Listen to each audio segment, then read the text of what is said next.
Hello students, आज हम relation function के ही कुछ क्वेश्चंस देखेंगे। फर्स्ट क्वेश्चन है एफ एक्स दिया हुआ है x square when x is greater than और इक्वल टू 0 लेस देन और इक्वल टू 3 और यही एफ एक्स की वैल्यू 3x है when x is greater than और इक्वल टू 3 लेस देन और इक्वल टू 10। इसका मतलब ये होता है कि यदि हम x की वैल्यू 0 से लेके 3 तक ले रहे हैं, 0 1 2 3, तो हमें फंक्शन यूज करना है एक्स स्क्वायर।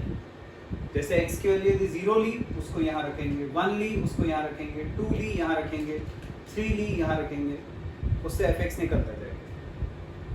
यदि हम x की वैल्यू 3 से 10 तक ले रहे हैं, 3 4 5 6 अप टू 10, तो हमें x की वैल्यू यहाँ रख के एफ एक्स निकालना है। जैसे x को यदि मान लो अपन ने 3 लिया यहाँ रखा तो उससे एफ एक्स आएगा, यदि x को 4 लिया यहाँ रखा तो उससे एफ एक्स आएगा।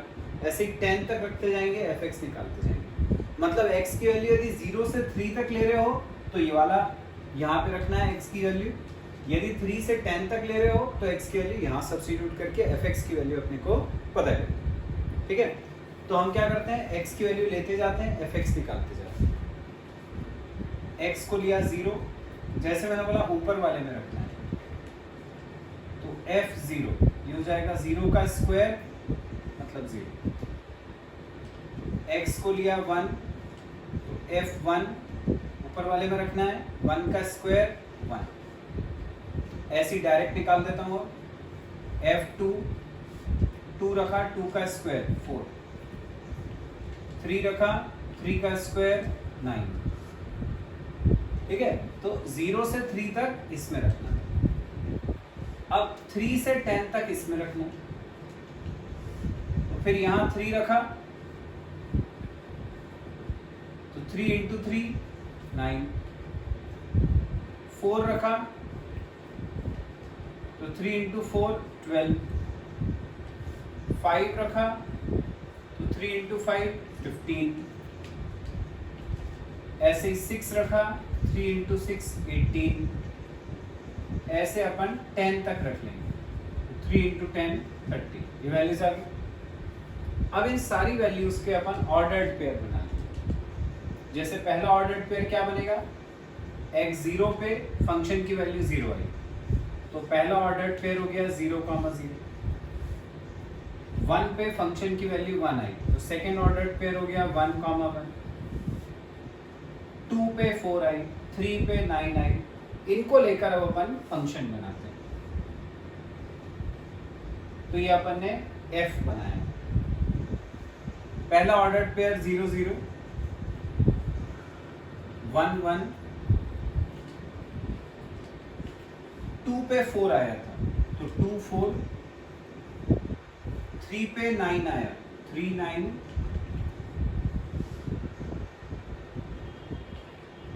फिर 3 पे 9 है, लेकिन अपन को रिपीट नहीं करना होता है, तो हम 3 पे 9 आया उसको एक ही बार लिखेंगे। 4 पे 12 आया, 5 पे 15 आया, 6 पे 18 आया, डॉट डॉट डॉट 10 पे 30 आया। ये मैंने डायरेक्ट लिख दिया है, तो मैं 7 8 और 9 की वैल्यू जो बीच वाली है निकालनी पड़ेगी। 10 पे 30 ये, तो ये अपन ने एक फंक्शन f बना लिया। अब ऐसी क्वेश्चन में दूसरा दिया है, gx इक्वल टू दिया है x square for x greater than और इक्वल टू 0 लेस देन और इक्वल टू 2, और यही gx इक्वल टू दिया है 3x for x greater than और इक्वल टू 2 लेस देन और इक्वल टू 10। मतलब यदि x की वैल्यू 0 1 और 2 ली तो यहाँ रखना है, यदि हमने x को 2 से बड़ा लिया 3 4 5 6 अप टू 10 तो हमें यहाँ रखना है। रखते हैं अपन g0, x की जगह 0 रखा, 0 का स्क्वायर 0, 1 रखा तो 1 का स्क्वायर 1, 2 रखा 2 का स्क्वायर 4, ये हमने 0, 1 और 2 इसमें रख लिए। 2 से 10 तक की वैल्यू इसमें रखी। 2 रखा, 2 भी रखना है क्योंकि इक्वल टू। 2 रखा तो 3 2 जा 6, तो 2 रखने पे 6 आ गया। यहाँ पे 2 रखा था तो 2 का स्क्वायर 4 आया था। यहाँ पे 2 रखा तो 3 2 जा 6 आ गया। 3 रखा तो 3 3 जा 9 हो गया। 4 रखा 3 4 जा 12 हो गया। डॉट डॉट डॉट 10 तक रखना है। 3 into 10 30। ये अपन ने g की वैल्यूज निकाली। इससे अपन g बना लेते हैं ऑर्डर्ड पेयर, जैसे f में बनाए थे वैसे। 0 रखने पे 0, 1 रखने पे 1, 2 रखने पे 4, फिर 2 रखने पे 6। दोनों ले रहा हूं मैं क्योंकि रिपीट नहीं हो रहा है। 2 पे 4 है और 2 पे 6 है, अलग अलग। पिछली बार क्या हुआ था, यहाँ पे 3 पे 9 आया था यहाँ से भी, और 3 पे 9 यहाँ से भी। तो वो 3,9 2 बार आ रहा था, तो उसको रिपीट नहीं करते, इसलिए अपन ने एक ही बार लिखा। लेकिन इस बार 2 यहाँ रखने पे 4 आया और 2 यहाँ रखने पे 6 आया। तो 2 पे 4 और 2 पे 6 दो अलग अलग ऑर्डर्ड पेयर आ रहे हैं, इसलिए दोनों ले लें। 3 पे 9, 4 पे 12, डॉट डॉट डॉट 10 पे 30। ये हमने ऑर्डर्ड पेयर्स बना लिए। अब क्वेश्चन में क्या प्रूफ करना था वो देखिए। हमें प्रूफ ये करना था कि f फंक्शन है और g फंक्शन नहीं है। मैंने बताया था कि कोई फंक्शन जो है वो कब होता है, मैंने बोला था ऑर्डर्ड पेयर में जो सामने वाला नंबर है वो रिपीट नहीं होना चाहिए, आगे वाला जो नंबर है वो रिपीट नहीं होना चाहिए। यदि वो नहीं हो रहा है तो वो फंक्शन है। देखें f वाले में सामने वाला नंबर रिपीट हो रहा है क्या, 0 1 2 3 4 5 6 सब अलग अलग आ रहे हैं, रिपीट नहीं हो रहा है, मतलब f इज अ फंक्शन। तो f एक फंक्शन है, तो f is a function. f तो हो गया फंक्शन। g में देखें, यदि सामने वाला नंबर रिपीट हुआ तो g फंक्शन नहीं होगा। 0 1 2 फिर से 2 आ रहा है, 2 दो बार, बाकी भले ही अलग हो लेकिन 2 रिपीट हो गया, तो 2 रिपीट हो गया इसलिए g फंक्शन नहीं है। 2 is repeated, therefore g is not a function। 2 repeat हो गया मतलब g फंक्शन नहीं है, जबकि f जो है वो एक फंक्शन है। आ गया समझ में?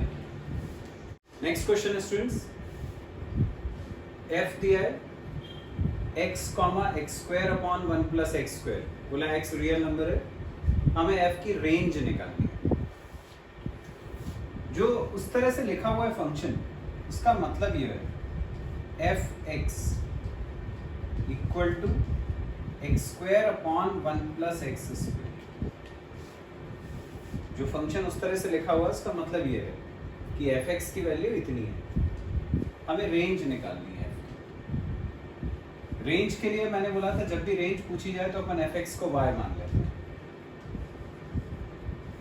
Late f(x) equal to y,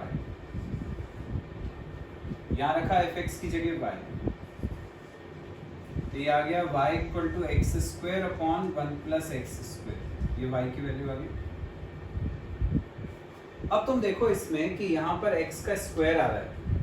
अब स्क्वायर तो हमेशा पॉजिटिव होता है, ये पॉजिटिव ये भी पॉजिटिव, इसका मतलब ये हुआ कि जो पूरी राइट हैंड साइड है ये तो हमेशा पॉजिटिव ही आएगी, है ना, माइनस आने का तो कोई चांस ही नहीं है इसमें। इसका मतलब ये हुआ कि y अपना हमेशा पॉजिटिव है। पॉजिटिव क्या होता है, 0 से बड़ा, लेकिन अपन को ये पता है कि यदि x की वैल्यू 0 हुई तो 0 का स्क्वायर 0, अब 0 अपॉन नीचे 1 आ जाएगा, 1 प्लस 0, 0 अपॉन 1 0, मतलब y की वैल्यू 0 हो सकती है और पॉजिटिव हो सकती है, पर नेगेटिव कभी नहीं हो सकती क्योंकि यहाँ पे स्क्वायर आ रहा है। ठीक है, इसका मतलब ये हुआ कि y हो सकता है यहाँ पे ग्रेटर देन और equal to 0 for all x belonging to r। मतलब x की वैल्यू कुछ भी रखो, y हमेशा 0 के बराबर या उससे बड़ा ही होगा, नेगेटिव साइड नहीं जा सकता। ठीक है, इतना अपने को पता चल गया। अब अपन को ये पता है कि एक्स स्क्वायर और 1 प्लस एक्स स्क्वायर को यदि अपन ऑब्जर्व करें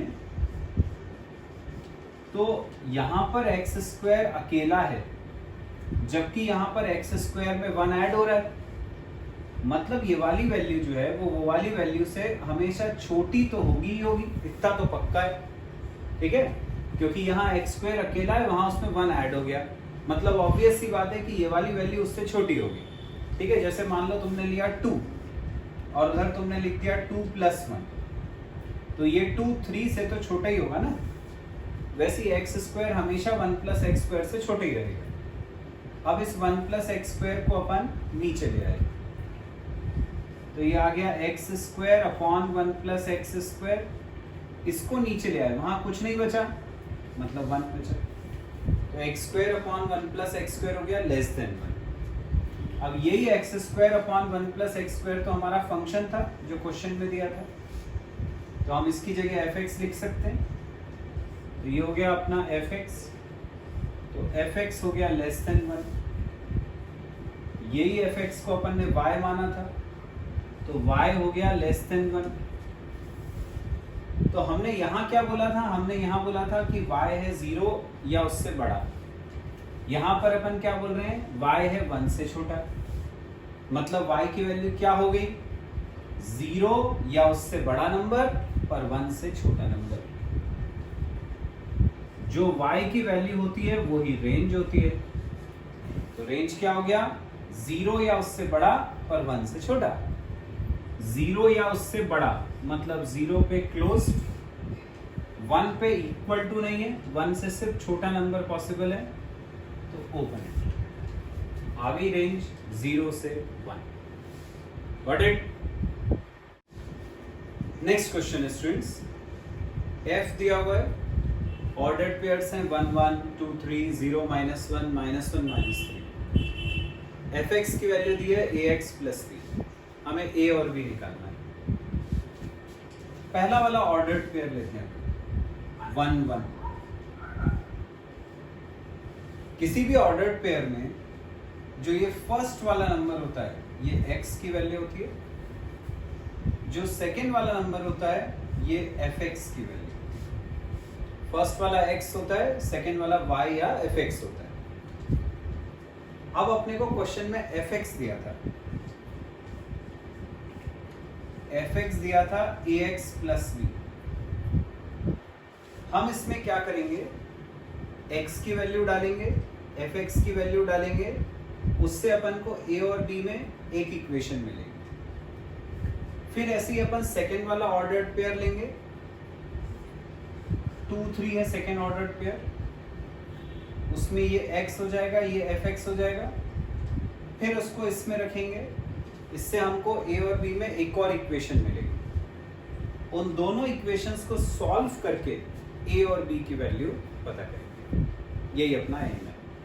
चलो बनाते हैं a और b में पहली इक्वेशन। x को रखना है 1, fx को रखना है 1। यहाँ fx को 1 रखा, x की जगह 1 रखा, तो a × 1 + b फर्स्ट इक्वेशन है। अब ये x हो गया 2, ये fx हो गया। अब रखेंगे fx की जगह रखा 3, x की जगह रखा 2, ये सेकेंड इक्वेशन है। 2 इक्वेशंस आ गई। अब इनको सॉल्व करके a और b निकालना है, तो दोनों को एक के नीचे एक लिख लेते हैं। ये फर्स्ट वाली, ये सेकेंड वाली, माइनस करा दोनों को,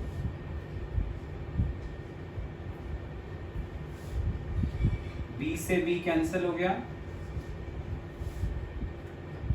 1 minus 3 minus 2, a minus 2a minus A, minus से माइनस कैंसिल, तो a की वैल्यू पता चल गई 2, a तो पता चल गया। अब b निकालना है, ये a की जगह पर 2 यहां रखा फर्स्ट इक्वेशन में, तो 1 इक्वल टू 2 प्लस b, 2 इधर आके माइनस हुआ, तो 1 माइनस 2 माइनस 1, तो a आ गया 2, b आ गया माइनस 1, आ गया a और b, ये अपन को निकालना था। हमने देखो पहले जो दो ऑर्डर्ड पेयर थे बस उन्हीं का यूज करा, 1 1 और 2 3 का, बाकी दोनों का यूज नहीं करा, जरूरत नहीं पड़ी उसकी। पर यदि जैसे मान लो जो fx था वो ax square plus bx plus c, यदि 3 टर्म्स वाला होता है तो उसमें अपन को 3 की जरूरत पड़ती है। अभी भी तुम यदि फर्स्ट और सेकंड ऑर्डर्ड पेयर ना लेकर थर्ड और फोर्थ वाला ऑर्डर्ड पेयर लेते तब भी आंसर वही आएगा जो हमने अभी फर्स्ट ऑर्डर्ड पेयर को लेके निकाला। आ गया समझ में? नेक्स्ट क्वेश्चन है, R एक रिलेशन दिया हुआ है a और b का ऑर्डर्ड पेयर का, बोला है a और b नेचुरल नंबर्स हैं, a equal to b square है। फर्स्ट पार्ट में हमें पता करना है कि a belongs to r true है क्या। सेकेंड पार्ट में पता करना है कि यदि a b बिलोंग करता है r को तो b a b बिलोंग करेगा क्या r को। थर्ड में पता करना है कि यदि a b बिलोंग करता है r को, b c बिलोंग करता है r को, तो a c भी बिलोंग करेगा क्या r। इस टाइप के क्वेश्चंस कैसे करते हैं देखो, सबसे पहले हम रिलेशन लिख लें। a और b में रिलेशन दिया है a equal to b square, ये a और b के ऑर्डर्ड पेयर के लिए है और बोला है a और b नेचुरल नंबर्स हैं। पहले वाले को चेक करते हैं, पहला पता करना है ट्रू है कि फॉल्स है। पहला है a बिलोंग्स टू r। हमें क्वेश्चन में दिया था कि यदि a b का ऑर्डर्ड पेयर है तो a की वैल्यू b के स्क्वायर के बराबर है। हमें ये चेक करना है कि ये रिलेशन को बिलोंग करता है क्या। इसका मतलब a जो है वो इस कंडीशन को सेटिस्फाई करता है क्या, ये चेक करना। ठीक है, तो इस बार तुम्हें दिख रहा है कि जो ऑर्डर्ड पेयर a b था उसकी जगह a आ रहा है, इसका मतलब b की जगह पर a आ रहा है, तो b की जगह पर अपन यहाँ पे a रख देंगे। ठीक है, a को a रखेंगे, b की जगह पर a रखेंगे और देखेंगे कि वो रिलेशन जो है वो ट्रू हो रहा है क्या। तो इससे अपन ने कंपेयर करा, b की वैल्यू a हो गई, यहाँ रखा तो a इक्वल टू आ गया a स्क्वायर। अब क्वेश्चन में क्या बोला था कि a और b क्या है, नेचुरल नंबर है। तो देखो हर नेचुरल नंबर के लिए ऐसा होता है क्या कि वो नंबर और उसका स्क्वायर इक्वल। 1 के लिए तो होता है ना, जैसे यदि मान लो तुमने a को 1 लिया तो 1 और 1 का स्क्वायर वो भी 1, ये तो इक्वल होता है, तो 1 के लिए तो ट्रू है। पर यदि a की वैल्यू 2 हो गई तो क्या होगा, ये तो 2 रहेगा पर ये 2 का स्क्वायर 4 हो जाएगा। अब तो नहीं आ रहे दोनों इक्वल, मतलब 1 के लिए तो ट्रू है पर बाकी नंबर्स के लिए नहीं है, 3 के लिए भी नहीं होगा, यहाँ 3 आएगा या 9 आएगा। इसका मतलब सिर्फ 1 के लिए ही ट्रू है, बाकी किसी के लिए नहीं है। पर यदि a और b नेचुरल नंबर है तो वो सारे नेचुरल नंबर्स के लिए ट्रू होना चाहिए, एक अकेले के लिए ट्रू होने से कुछ नहीं होने वाला है। इसका मतलब ये हुआ कि ये वाला जो फर्स्ट वाला है वो ट्रू नहीं है, फॉल्स है। तो फर्स्ट वाला आंसर हो गया फॉल्स, पहला वाला रिलेशन को बिलोंग नहीं करेगा। Second part of the question देखते हैं। सेकेंड में बोला है ए बी बिलोंग करता है आर को, तो बी ए भी आर को बिलोंग करेगा। ये चेक करना अपन को इसका ट्रू फॉल्स। पहला वाला ऑर्डर्ड पेयर ए बी है, इसका मतलब ए हमारा ए है, बी हमारा बी है। इस रिलेशन में रखते हैं a equal to B square में। a की जगह a रखा, b की जगह b रखा। फर्स्ट इक्वेशन आ गई। अब हमें चेक करना है कि यदि a b r को बिलोंग कर रहा था, मतलब इस इक्वेशन को सेटिस्फाई कर रहा था, तो क्या b कॉमा a b इस इक्वेशन को सेटिस्फाई करेगा? चेक करें। यदि अपन यहां से b की वैल्यू निकालें a equal to B square से, तो b की वैल्यू क्या आएगी? Under root a। पर यदि अपन ऑर्डर्ड पेयर ले रहे हैं बी ए का, तो अपना रिलेशन क्या था? a equal to B square. a मतलब जो पहले वाला नंबर है वो बी स्क्वायर मतलब सेकेंड वाले नंबर के स्क्वायर के बराबर है। यहां पर पहला वाला नंबर क्या है? b, वो सेकेंड वाले के स्क्वायर के बराबर है, मतलब b equal to A square आ रहा है। जबकि अपन ने यहां से जो b की वैल्यू निकाली थी वो रूट ए आई थी। तो देख रहे हो दोनों वैल्यू अलग अलग आ रही है। इसका मतलब यदि ए बी जो है वो रिलेशन को बिलोंग कर रहा है, उसको सेटिस्फाई कर रहा है, तो बी ए जो है वो उसको सेटिस्फाई नहीं कर रहा है। तो अपन लिखेंगे therefore A comma B belongs to R does not imply b comma A belongs to R. तो ए भी सेटिस्फाई कर रहा है पर बी ए नहीं कर रहा। इसका मतलब इसका आंसर भी फॉल्स हो गया। आ गया। ये अपन ने फर्स्ट और सेकेंड पार्ट सॉल्व कर लिया। थर्ड पार्ट देखते हैं इसका। थर्ड पार्ट ने बोला है कि ए बी बिलोंग करता है आर को, BC बिलोंग करता है R को, तो AC भी बिलोंग करेगा R को। ये अपन को चेक करना है कि ट्रू है कि फॉल्स है। A और B में रिलेशन क्वेश्चन में शुरू में दिया हुआ था A equal to B square. पहली कंडीशन है कि A B R को बिलोंग कर रहा है। A B R को बिलोंग कर रहा है मतलब कि ये कंडीशन में अपन A की जगह A, B की जगह B रख सकते हैं। तो हमने रखा a की जगह a, b की जगह b। a equal to B square आ गया फर्स्ट इक्वेशन। ये अपन ने काय से बनाई? a b belongs to r से अपन ने पहली इक्वेशन बनाई।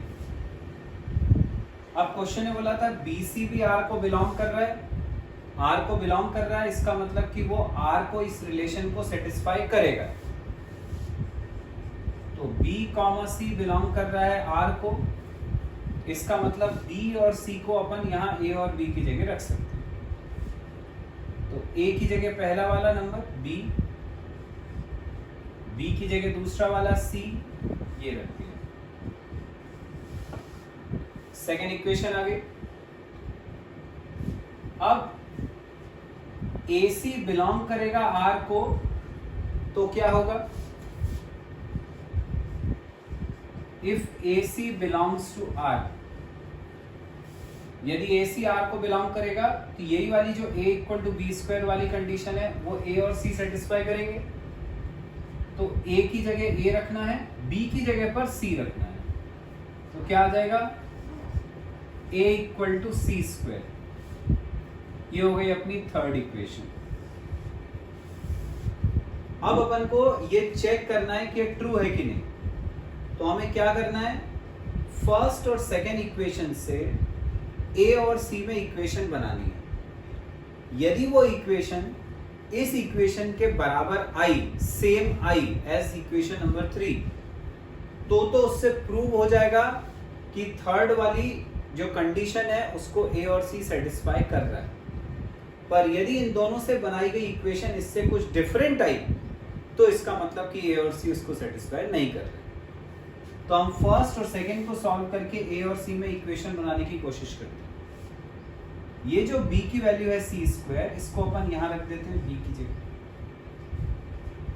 तो A हो जाएगा p की जगह रखा सी स्क्वायर,